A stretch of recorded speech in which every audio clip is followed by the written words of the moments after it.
এই মুহূর্তে সব থেকে বড় খবর, ফের হাই ভোল্টেজ টক্কর নন্দীগ্রামে। কে হচ্ছেন বিজেপির প্রার্থী? 21-এর নির্বাচনে হাই ভোল্টেজ কেন্দ্র ছিল নন্দীগ্রাম।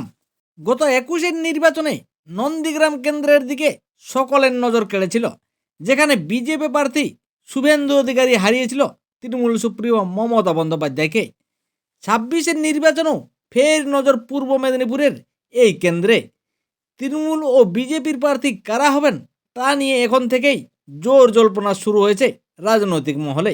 তারই মাঝে এবার বোমা ফাটালেন বিজেপির প্রাক্তন সাংসদ লোকেট চট্টোপাধ্যায়।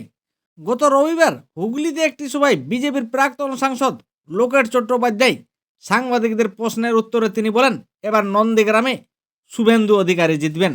তাহলে 21-এর পর 26ও ফের শুভেন্দুকে নন্দীগ্রাম আসন থেকে দাঁড় করানোর পরিকল্পনা করছে কি বিজেপি? অন্তত লোকেটের কথাই এটাই স্পষ্ট ইঙ্গিত।